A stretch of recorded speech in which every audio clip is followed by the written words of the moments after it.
عزت نے اپنے فضل سے ہمیں یہ مبارک مہینہ دوبارہ عطا کر دیا ہے۔ یہ محض اللہ نے اپنے فضل سے ہمیں دیا ہے، ہمارا اس میں کوئی اختیار نہیں۔ ہم میں سے کسی آدمی کو معلوم نہیں تھا کہ میں اس رمضان تک زندہ رہ سکتا ہوں یا نہیں، اس رمضان کی ساعتوں کو میں پالوں گا یا نہیں۔ یہ محض اللہ نے اپنے فضل سے یہ مہینہ ہمیں عطا کیا، بلکہ حضور پاک صلی اللہ تعالیٰ علیہ وسلم تو اس مہینے کو پانے کے لیے دعا بھی کیا کرتے تھے، اور ہم میں سے تو بہت تھوڑے لوگ ہوں گے اس طرح کے کہ جو مستقل دعائیں کرتے رہے ہوں کہ یا اللہ ہمیں یہ مہینہ نصیب کر دے، لیکن پھر بھی اللہ نے اپنی رحمت سے اپنے فضل سے یہ ہمیں مہینہ عطا کر دیا ہے۔ اب اللہ نے یہ جو مہینہ ہمیں دے دیا، ہم اس مہینے کا حق ادا کرنے والے بن جائیں، اس مہینے کا ہم شکریہ ادا کر دیں۔ اللہ نے جو نعمت دی ہے اس نعمت کا ہم حق ادا کریں، اس نعمت کا شکریہ ادا کریں۔ جب آدمی کسی نعمت کا حق ادا کرتا ہے، کسی نعمت کا شکریہ ادا کرتا ہے،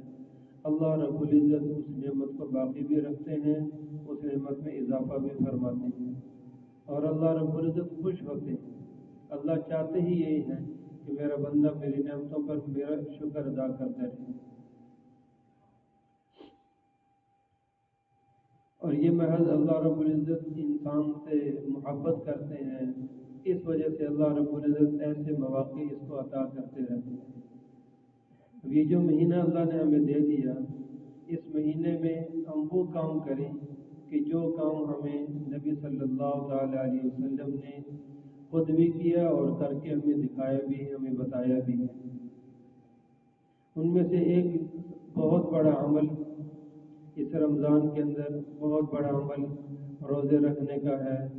بہت بڑا عمل تراویح کا ہے، بہت بڑا عمل سحری کھانے کا ہے، بہت بڑا عمل افطاری کرنے کا ہے، تراویح پڑھنے کا ہے، قرآن پاک کے ساتھ اپنا تعلق جوڑنے کا ہے۔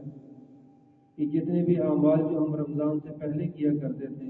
اللہ رب العزت نے رمضان کے مہینے میں ان اعمال کا ثواب بھی بڑھا دیا ہے، اور وہ اعمال جن میں ثواب نہیں تھا، تو جیسے ناشتہ کرنے میں ثواب نہیں تھا، اس کو اللہ نے تھوڑا سا مقدم کر دیا، پہلے کر دیا۔ 8 بجے کے بجائے صبح 4 بجے آپ کھا لو، 5 بجے کھا لو، اس میں اللہ نے ثواب رکھ دیا۔ دوپہر کے بجائے مغرب کے وقت میں کھا لو، اللہ نے اس میں ثواب رکھ دیا۔ تو یہ ثواب کا مہینہ ہے، جیسے پچھلے جمعے عرض کیا تھا کہ یہ برکت کا مہینہ ہے۔ اللہ رب العزت کی خاص رحمت بندوں کی طرف متوجہ ہوتی ہے، اللہ مغفرت کا اعلان کرتے ہیں۔ تو وہ اعمال جو اللہ کے نبی صلی اللہ تعالیٰ علیہ وسلم نے بتائے ہیں، ان میں سے ایک عمل قرآن پاک کی تلاوت کرنا ہے۔ ہم قرآن کے ساتھ اتنا زیادہ جڑ جائیں، اتنا زیادہ جڑ جائیں اس مہینے میں کہ سارا سال ہمارا قرآن سے کوئی تعلق توڑ نہ سکے۔ اس مہینے میں ہم قرآن کی اتنی تلاوت کریں، قرآن کو اتنا پڑھیں، قرآن کو اتنا سنیں، اور قرآن کے لیے اتنا وقت ہم فارغ کر دیں کہ ہمارا قرآن کے ساتھ ایسا تعلق ہو جائے کہ سارا سال یہ ملازمت ہمیں قرآن کی تلاوت سے روک نہ سکے۔ سفر کرنا ہو تو قرآن کی تلاوت ہماری چھوٹے نہیں، ہم بیمار ہوں تو قرآن کی تلاوت نہ چھوٹے، ہم کہیں کسی کام میں مشغول ہوں تو قرآن کی تلاوت ہم سے نہ چھوٹے، ایسا گہرا تعلق ہمارا قرآن کے ساتھ ہو جائے۔ اور اللہ رب العزت نے بھی بتایا کہ اس رمضان کا اور قرآن کا آپس میں بڑا گہرا تعلق ہے۔ قرآن پاک میں بھی اللہ رب العزت فرما رہے ہیں، شہر رمضان الذی انزل فیہ القرآن، یہ رمضان کا مہینہ وہ مہینہ ہے، وہ بابرکت مہینہ ہے جس میں میں نے اپنی کتاب، اپنا قرآن اتارا ہے دنیا میں۔ اس کا تعارف بھی اللہ رب العزت یہ کرا رہے ہیں، اس مہینے کا تعارف بھی اللہ یہ کرا رہے ہیں کہ یہ وہ مہینہ ہے جس میں اللہ نے قرآن اتارا ہے۔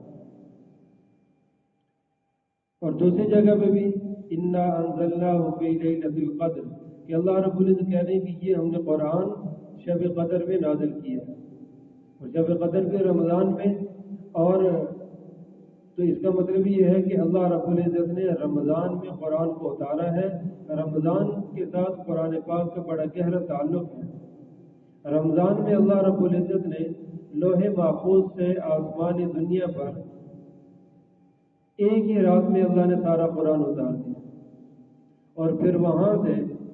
آپ صلی اللہ تعالی علیہ وسلم کے اوپر حضرت جبرائیل علیہ السلام کے ذریعے سے 23 سال کے عرصے میں اتارا. دنیا میں جو آیا آپ صلی اللہ علیہ وسلم پر نازل ہوا وہ 23 سال کے عرصے میں، کبھی دن کو اتر رہا ہے، کبھی رات کو اتر رہا ہے، کبھی سفر میں آپ، کبھی حضر میں آپ، کبھی آپ گھر ہیں تو قرآن اتر رہا ہے، کبھی آپ مسجد میں ہیں تو قرآن اتر رہا ہے، کبھی آپ نماز پڑھ آ رہے ہیں تو قرآن اتر رہا ہے، کبھی آپ میدان جہاد میں ہیں تو قرآن اتر رہا ہے. موقع موقع پر ضرورت کے اعتبار سے کبھی 2 آیتیں اتر رہی ہیں، کبھی 4 آیتیں، کبھی 1 رکوع، کبھی 2 رکوع. اللہ رب العزت قرآن پاک کو اتارتے رہے. لیکن رمضان المبارک میں اللہ رب العزت نے لوح محفوظ سے آسمان دنیا میں منتقل کر دیا، اور پھر اس کے بعد یہ قرآن پاک اترتا رہا 23 سال میں کتنے رمضان بھی آئے ہیں، اور ہر رمضان میں بھی اور غیر رمضان میں بھی دنیا میں قرآن پاک اترتا رہا. تو یہ قرآن اور رمضان یہ آپس میں ایک دوسرے کے لیے معاون بھی ہے. رمضان کی وجہ سے قرآن پڑھنے کا شوق بھی پیدا ہوتا ہے، اور قرآن کے ساتھ جس کا زیادہ لگاؤ ہوگا وہ رمضان کے اندر عبادت بھی زیادہ کرتا ہے. تو قرآن اور رمضان یہ دونوں اکٹھے، اور ان کا آپس میں ایک گہرا تعلق ایک دوسرے کے لیے معاون بھی ہے. اس لیے حضور پاک صلی اللہ تعالی علیہ وسلم بھی خود رمضان مبارک کے اندر قرآن پاک کا دور کیا کرتے تھے. اور ہم یہ دیکھیں کہ رمضان آنے سے پہلے ہی قرآن پاک کو یاد کرنا شروع کر دیا جاتا ہے، قرآن پاک کو دہرانا شروع کر دیا جاتا ہے. خاص طور پر وہ حفاظ کرام جنہوں نے قرآن سنانا ہوتا ہے، رمضان سے پہلے ہی وہ اس کی دہرائی شروع کر دیتے ہیں. اور پھر رمضان کے اندر قرآن کتنا پڑھا جاتا ہے؟ شاید دنیا کے اندر کوئی وقت ایسا ہو جس میں قرآن کی تلاوت نہ ہوتی. شاید ہی کوئی وقت ایسا ہوگا. بظاہر ایسا کوئی وقت نہیں کہ جس میں ہر وقت قرآن پاک کی تلاوت نہ ہو رہی. کبھی مشرق میں، کبھی مغرب میں، شمال میں، جنوب میں، ایشیا کے مختلف ممالک وقت کا فرق ہوتا ہے، تو تھوڑے وقت کے فرق کے ساتھ تراویح کسی نہ کسی جگہ پر ہو رہی ہوتی ہے. ویسے سارا دن لوگ قرآن پاک پڑھتے رہتے ہیں. تو جتنا رمضان میں قرآن پڑھا جاتا ہے سال بھر میں اتنا قرآن نہیں پڑھا جاتا. تو گویا کہ یہ رمضان کا مہینہ اللہ نے ہمیں عطا کیا ہے کہ ہمارا قرآن کے ساتھ تعلق بڑھ جائے، قرآن کے ساتھ تعلق قائم ہو جائے، قرآن کے ساتھ تعلق میں اضافہ ہو جائے. اور وہ تب ہی ہوگا کہ جب آپ اپنے وقت کو قرآن کے لیے فارغ کریں گے. اپنے وقت کو ہم قرآن کے لیے فارغ کر دیں، اپنی مصروفیات، اپنے کاروبار، اپنے کام کاج، ہم ان میں سے بتکلف وقت نکالیں قرآن پاک کو دیکھنے کے لیے، قرآن کو پڑھنے کے لیے، قرآن کو سمجھنے کے لیے. قرآن کے ساتھ ہمارا لگاؤ بڑھ جائے. اور ایسے ہی آتا ہے کہ قرآن پاک کا اور روزے کا آپس میں ایسا تعلق ہے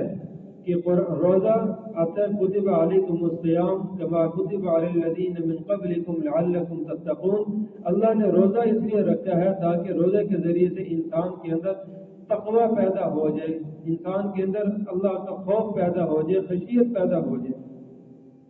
روزہ انسان رکھتا ہے، اللہ کا خوف پیدا ہو جاتا ہے دل کے اندر. لیکن یہ کہ روزہ ہو، روزے کو روزے کی طرح رکھا جائے، روزے کے آداب کے ساتھ روزے کو رکھا جائے تو انسان کے دل کے اندر اللہ کا خوف پیدا ہو جاتا ہے.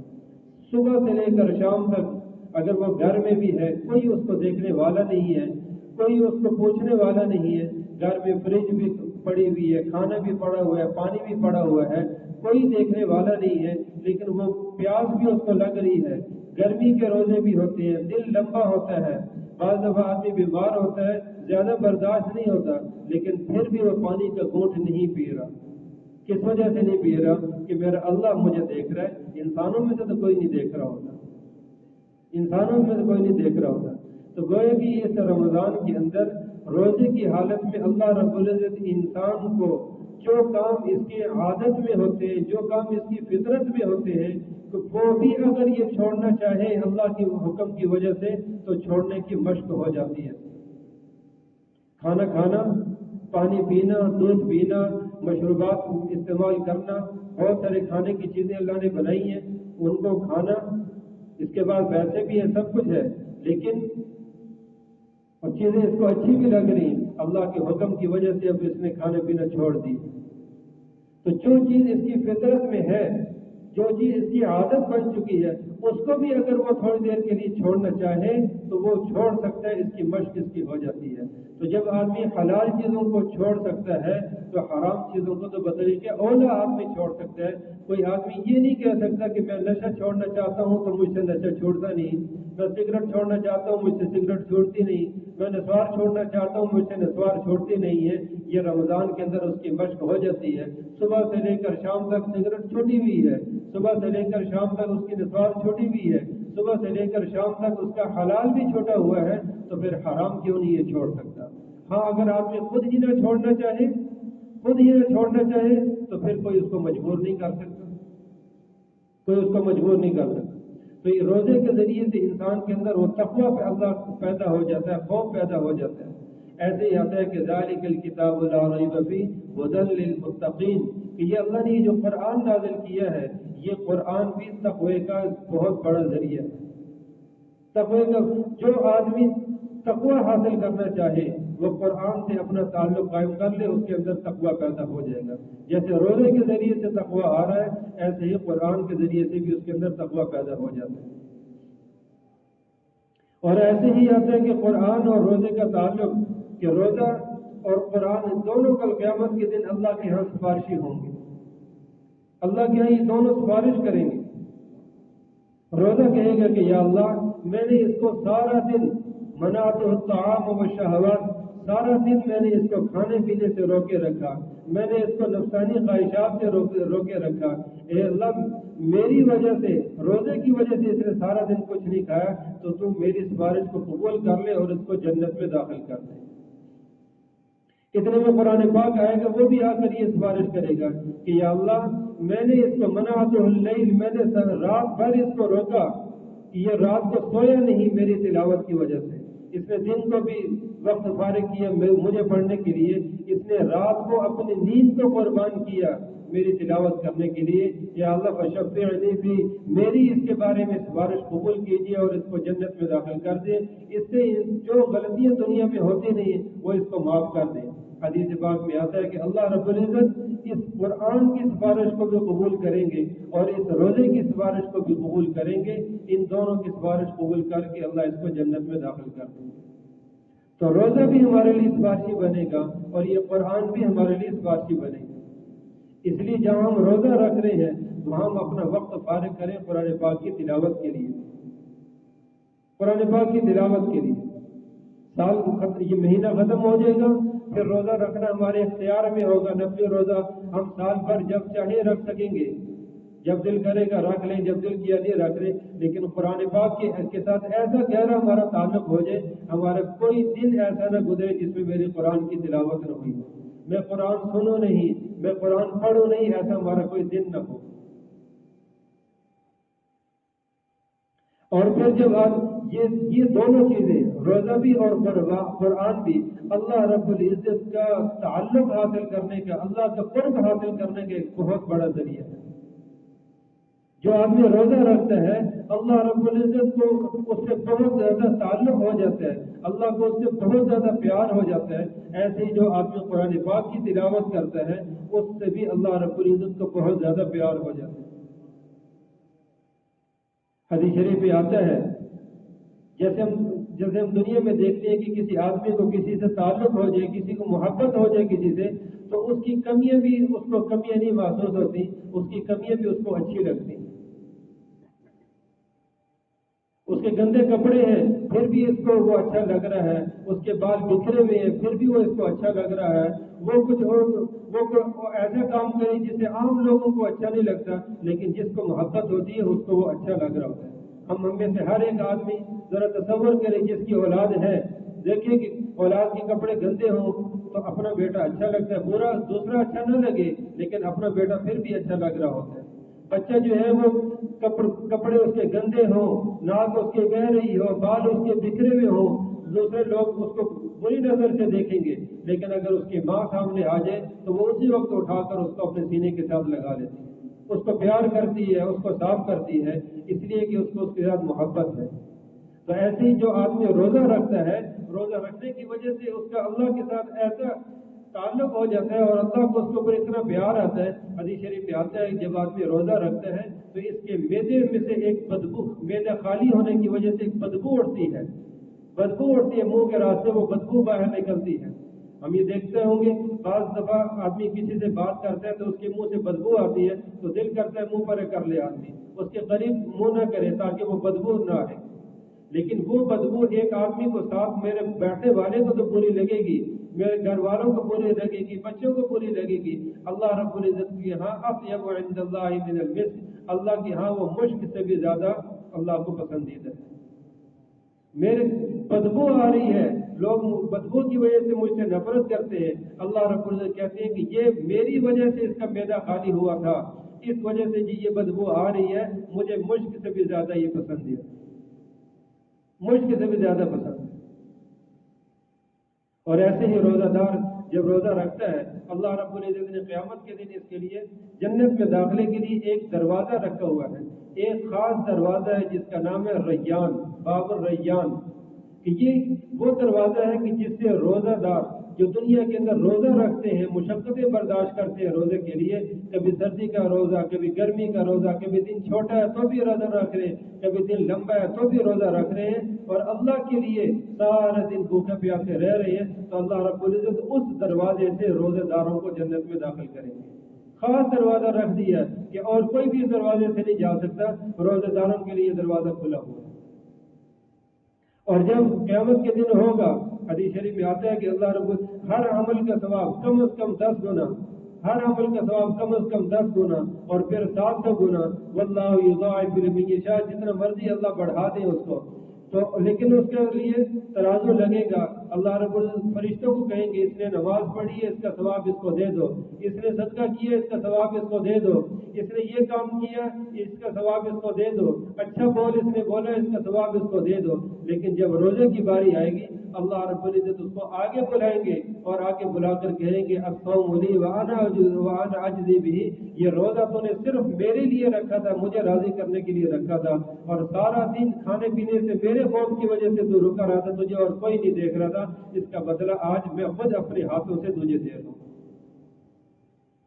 دنیا کے اندر ہم کتنے اعزاز سمجھتے ہیں کہ کوئی وزیر اعظم ہے، کوئی صدر ہے، کوئی بچہ پاس ہوا ہے تو وہ خود اپنے ہاتھ سے وہ اس کو میڈل پہنا رہا ہے۔ ایک یہ ہے کہ کوئی جو اسی ادارے کا جو پروفیسر ہے، وہ انجینئر ہے، اسی پروفیسر اسی ادارے کا کوئی بڑا ہے، اس نے اس کو وہ میڈل دے دیا، لیکن ایک اس کے لیے اعزاز ہو کہ وہ وزیر اعظم آ گیا، صدر آ گیا ہے، وزیر اعلیٰ آ گیا، اس نے آ کر وہ میڈل اس کو پہنایا ہے، تو وہ سب کے سامنے کتنا فخر محسوس کرتا ہے۔ تو ساری کائنات وہاں پہ اکٹھی ہوگی، اللہ رب العزت روزے دار کو آگے بلائیں گے اور آ کر یہ کہیں گے کہ یہ تو نے روزہ میرے لیے رکھا تھا، آج خود میں اپنے ہاتھ سے تجھے اس کا بدلہ دے رہا ہوں۔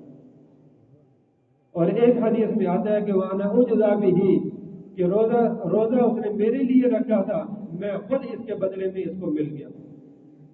روزہ رکھ کر انسان اللہ کو حاصل کر سکتا ہے، روزہ رکھ کر انسان اللہ کے ہاتھ سے انعام لے سکتا ہے، اس کا بدلہ لے سکتا ہے، روزہ رکھ کر انسان جنت کا خاص مخصوص دروازے اس کے ذریعے سے داخل ہو سکتا ہے، اور بھی بے شمار روزے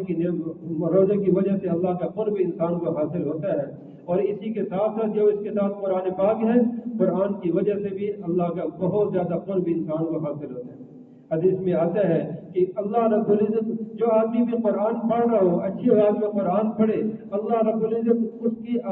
آواز کو اتنی توجہ سے سنتے ہیں کہ تم میں سے کوئی آدمی اپنی کسی عورت کا، کسی باندی کا، کسی گانا گانے والی عورت کا اچھی آواز میں کوئی عورت گانا گا رہی ہو تو اس کی آواز کی طرف بھی تم میں سے کوئی آدمی اتنا کان نہیں لگائے گا جتنا اللہ کہتا ہے کہ میں اس قرآن پڑھنے والے کی قرآن کی طرف اپنے کان لگاتا ہوں، میں قرآن کی طرف کان لگاتا ہوں۔ امام احمد بن حنبل رحمۃ اللہ علیہ انہوں نے خواب میں اللہ رب العزت کی زیارت کی اور پوچھا کہ یا اللہ آپ بہت سارے اعمال جتنے بھی عمل آپ نے بتائے ہیں سب سے آپ کا قرب حاصل ہوتا ہے، نماز کے ذریعے سے بھی اللہ کا قرب حاصل ہوتا ہے اور اسی طریقے سجدت کے ذریعے سے اللہ کا قرب حاصل ہوتا ہے، حج کرنے سے بھی اللہ کا قرب حاصل ہوتا ہے۔ تو پوچھا کہ یا اللہ سب سے زیادہ قرب آپ کا کس عمل کے ذریعے سے ہوگا؟ تو اللہ رب العزت نے بتایا کہ اے احمد سب سے زیادہ میرا قرب میرے کلام کے ذریعے سے ہوگا، میرا قرآن کی جتنی زیادہ تلاوت ہوگی، میرے قرآن کے ساتھ جتنا زیادہ تعلق ہوگا اتنا ہی میرا قرب حاصل ہوگا۔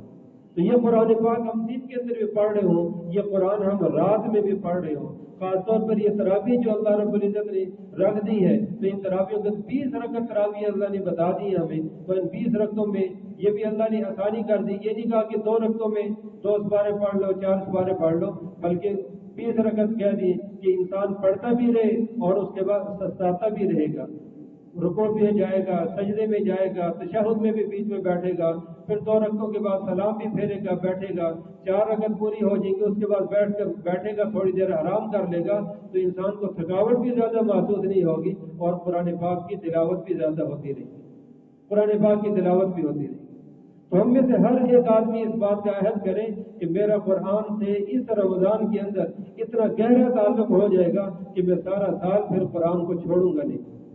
اور جس نے قرآن پاک کو پڑھا ہوا ہے، جو حافظ قرآن ہے، ان کو تو چاہیے کہ وہ ضرور رات کو قرآن تراویح کے اندر قرآن پاک سنیں، اور جو حافظ نہیں ہے وہ مسجد میں آ کر جماعت کے ساتھ 20 رکعت تراویح پڑھے اور پورا قرآن پاک سنے، اس لیے کہ تراویحوں کے اندر پورا قرآن پاک سننا یہ بھی آپ صلی اللہ تعالی علیہ وسلم کی ایک مبارک سنت ہے۔ جیسے تراویح پڑھنا عمل ہے، ایسے تراویحوں کے اندر قرآن پاک کو پڑھنا یا قرآن پاک پڑھنے والے کا قرآن سننا، پورا قرآن سننا، یہ بھی آپ صلی اللہ علیہ وسلم کی مبارک سنت ہے۔ تو تھوڑی سی تھکاوٹ کی وجہ سے، تھوڑی سی نیند کی وجہ سے ہم اس عمل کو ضائع نہ کر دیں۔ ایک سجدہ انسان جب نماز پڑھتا ہے تو سب سے بڑا عمل نماز پڑھنا، اور پھر نماز کا بھی سب سے بڑا رکن جو ہے وہ سجدہ کرنا ہے۔ جب انسان سجدے میں پڑا ہوا ہوتا ہے تو ایسا ہوتا ہے کہ جیسے انسان اللہ کے قدموں میں پڑا ہوا ہے اور اپنے سارے گناہوں کی اللہ سے معافی کرا رہا ہے۔ اللہ کو اتنا زیادہ اس کے اوپر پیار آتا ہے۔ تو اب یہ رمضان میں اللہ نے رمضان کے مہینہ بھی اور اس کے اندر یہ تراویح بھی رکھ دی، تو 20 رکعت تراویح انسان پڑھے گا تو کتنے سجدے اس کے بڑھ جائیں گے، تو ہر سجدے کے ذریعے سے انسان اللہ کا قرب حاصل کرے گا، اللہ کے قدموں میں پڑھ کر اللہ سے معافی مانگ رہا ہوگا۔ اور یہ مہینہ تو ہے ہی اللہ کی طرف سے معافی کا، اللہ نے معاف کرنے کے لیے ہمیں یہ مہینہ دیا ہے، اللہ نے بخشش کے لیے یہ مہینہ ہمیں دیا ہے۔ اس لیے فرمایا کہ یہ وہ مہینے جس میں روزانہ اللہ رب العزت افطاری کے وقت بھی، سحری کے وقت میں بھی، رات میں بھی اللہ رب العزت بہت کثیر تعداد میں اللہ رب العزت مغفرت کا اعلان کرتے ہیں، مغفرت کا اعلان کر رہے ہوتے ہیں۔ آپ صلی اللہ تعالی علیہ وسلم نے فرمایا کہ ایسا مبارک مہینہ مل جائے جس میں اللہ رب العزت خود اعلان کر رہے ہوں کہ مجھ سے معافی مانگو، اللہ رب العزت خود اعلان کر رہے ہوں کہ میں تمہاری طرف متوجہ ہوں، تم بھی میری طرف متوجہ ہو جاؤ، اللہ رب العزت خود کہہ رہے ہوں کہ میں دعاؤں کو قبول کرتا ہوں، تم میرے سے دعا مانگو میں تمہاری دعاؤں کو قبول کر لوں۔ آپ صلی اللہ علیہ وسلم نے فرمایا کہ ایسا مبارک مہینہ بھی مل جائے، اس کے بعد بھی آدمی اپنی مغفرت نہ کرائے، اپنی بخشش نہ کروائے، نیک اعمال کے اندر رغبت پیدا نہ کرے، تو واقعی یہ آدمی بدبخت اور محروم ہے، یہ تو محروم ہی ہونا چاہیے آدمی۔ تو اللہ رب العزت ہمیں محروم لوگوں میں شامل نہ کرے، اللہ رب العزت ہمیں سعادت مند اور نیک لوگوں میں شامل کر دے۔ اس کی صورت یہی ہے کہ ہم ان اعمال میں زیادہ سے زیادہ اپنے آپ کو لگائیں۔ تو قرآن پاک کو خود بھی دن کو پڑھے قرآن پاک، اور رات کو تراویح کے اندر اس کو سنیں۔ بعض لوگ ایسے ہوتے ہیں کہ وہ کہتے ہیں ہمارے پاس وقت نہیں ہے، ہم نے سفر میں بار بار جانا ہوتا ہے، ہم مسلسل پورا مہینہ ایک جگہ پہ ٹھہر نہیں سکتے کہ ہم پابندی سے قرآن پاک سنیں، ہم نے سفر میں جانا ہوتا ہے۔ کوئی کاروباری حضرات ہوتے ہیں، وہ کہتے ہیں کہ ہم نے کاروبار کے سلسلے میں مختلف جگہوں پر جانا ہوتا ہے۔ تو ایک طریقہ تو اس کا یہ ہوتا ہے کہ ہم جو سپارہ ہم نے سن لیا، ہم اس کو لکھ لیں کہ یہ والا سپارہ میں نے سن لیا، پھر جب جہاں پہ کسی اور جگہ پر جا کر کوئی سپارہ سنے تو وہ لکھ لیں کہ ہم نے آج میرے یہ والا میرا سپارہ ہو گیا، آج میرا پہلا سپارہ ہو گیا، آج میرا تیسرا سپارہ ہو گیا، آج میرا 18واں سپارہ ہو گیا، میرا 19واں سپارہ ہو گیا، تو اس کو تاکہ معلوم ہو کہ کتنے سپارے میں نے سن لیے اور کون کون سے سپارے میرے رہ گئے، تاکہ جو سپارے اس کے رہ گئے جیسے اس کو وقت ملے تو کسی حافظ صاحب کی منت سماجت کرے، ان کو تیار کرے کہ یہ سپارے میرے رہ گئے کہ اللہ کے واسطہ مجھے یہ سپارے سنا دو تاکہ میرا تراویح کے اندر قرآن سننے کی سنت پوری ہو جائے۔ اور ایک طریقہ اس کا یہ ہوتا ہے کہ اگر ہم مسلسل ایک جگہ پر نہیں رہ سکتے، ایک جگہ پر نہیں رہ سکتے تو ہم کسی حافظ صاحب کو تیار کریں، تھوڑے دنوں کے اندر، 5 دنوں کے اندر، 10 دنوں کے اندر، 15 دنوں کے اندر ہم اس سے قرآن پاک سن لیں، پورا قرآن پاک سن لیں۔